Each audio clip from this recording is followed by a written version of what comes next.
Hey, what's up you guys? Big Time Collector 01 here, back at it again with another action figure review. And today, we'll be taking a look at the DC Multiverse McFarlane Collector's Edition Sinestro. Man, I'm excited for this one. This just arrived, not so long ago, like maybe last week. So I'm a little late looking at this, but, here it is. So I'm very happy to finally have this. Here's the barcode if you guys want to find it. It is in stock at, the McFarlane Toy Store and everywhere you can get your DC Multiverse figures. Yes, there is a platinum chase to this figure and every other figure in the wave, like the last one. So there is a platinum chase for this one. Unfortunately, I didn't get any of them within this wave. I all got the normal ones, but I do really like the normal ones over the platinum ones. The platinum one for this one is actually really cool. I'll throw up an image, but it is, he's green with, kind of like a transitioning from the Green Lantern to Sinestro, which is really cool. So hopefully I can find that, out in the wild. I doubt it, but who knows. And before we take a look at the figure, let's take a closer look at his accessories. He first comes with your basic DC Multiverse stand. This is the collector's edition version, though. It's got the silver DC logo. Then you get the trading card and this trading card base, which I seriously don't care for. And then here is the trading card, looking awesome. If you want, the bio, here it is. Pause it now if you want to read it. And then he comes with, his own accessories. He comes with a lantern, which is made out of this translucent plastic, which is really cool. I really do like this accessory. It's like a basic sculpt, and if you think this can be reused, it can, but only for Sinestro core characters, because the logo is on the top of the lantern. I think that's really cool. I really do like that. The handle is made out of more of a softer plastic. So is the lantern, but it's kind of more stiff. And then he comes with this nice chain accessory, which is really cool. It's like these claws. It's attached to these chains. Looking really cool. But I don't like how they did this in a way. I think they should have made it in a way where he can wrap it around his ring hand. That way, it's coming out of the ring, but it's not sculpted that way. It's just going to fall. So they made him, they made it to where he's gripping it on his gripping hand. And that's like, that's cool and all, but like, that's not how it works. The construct should be coming out of the ring and not out of his hand. So it's a cool accessory. I just don't like how they executed it. But still, nonetheless, it's pretty cool. So let's get to it and take a look at Sinestro. Here we have Sinestro, and I gotta say, this looks good. This is definitely the Sinestro I've been, waiting for from DC Multiverse.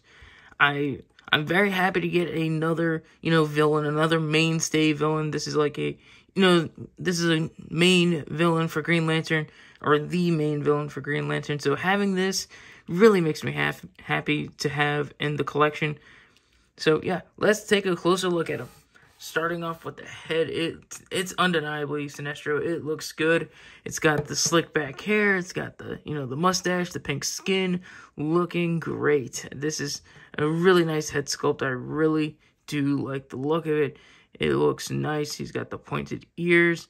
He's got the yellow eyes because he's evil, and he's got the yellow lantern ring looking good. Moving down to the torso, it is a new sculpt, which I do like. Again, that was, our biggest complaint about the first wave, is that there was too much reuse. So having, more new sculpting on this figure is really nice. The torso is new and it looks great. These little spikes on the chest are sculpted in. The chest emblem's sculpted, which looks nice. I do like that. The spikes on the back, wrap around.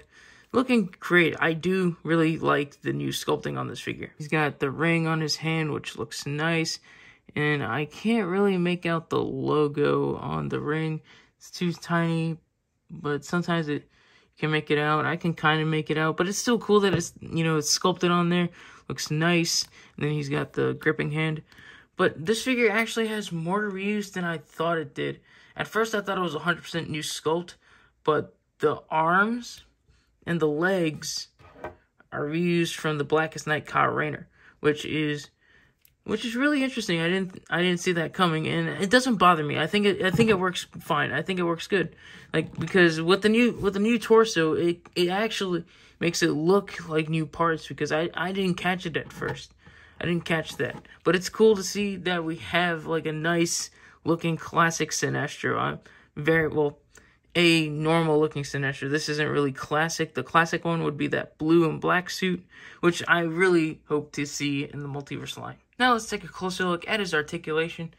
Starting off with the head. The head can look up that much, can look down that much, can turn all the way around, and get some really good tilt. Shoulders move up that much, they move down, they rotate, they step swivel, double jointed elbows, and McFarlane wrist balls that hinge and rotate. Torso can crunch forward that much. It can crunch back that much.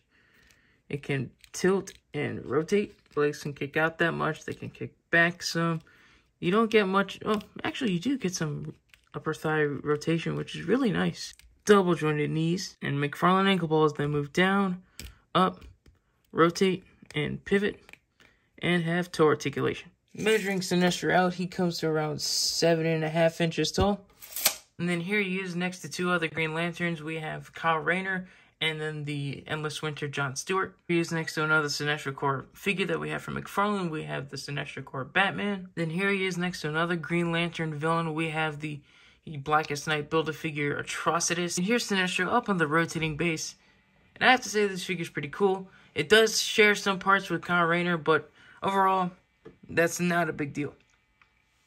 Most of it's new. It's a new character within the DC Multiverse line. It's a villain that we definitely needed into the line, because Sinestro is a big name villain, for your Green Lantern figures. So having this figure in the collection really makes me happy. I like Sinestro. He's a cool DC villain, so adding him to that villain roster is something we needed.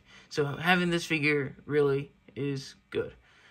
Again, for $30, it's not, it's not really, it's not bad. It's just that they could have done more. If they're going to charge $30 for this line, they could have done more with this figure. Make it new, 100% new sculpt. Give him more accessories, do something like that.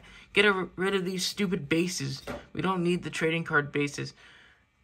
I mean, yeah, is this, is that the only way we're going to get this figure for right now? Yes. We don't know if this figure is going to be, repainted to be into the normal DC, the more normal DC Multiverse line as a single carded figure, or as a Build-A-Figure wave figure. We don't know. But this is the only way we can get this figure within the McFarlane line. So I'm happy to have it. I have no complaints here. Really, for the most part, I'm very happy to have it. Just, to have the new villain in the display, because it's a big name villain. I like having big name villains, and my biggest focus for this year was villains, and having Sinestro is really one that I'm very happy to add. If you guys like this video, please leave a like, comment down below, and subscribe, and I'll catch you guys in the next one. See ya.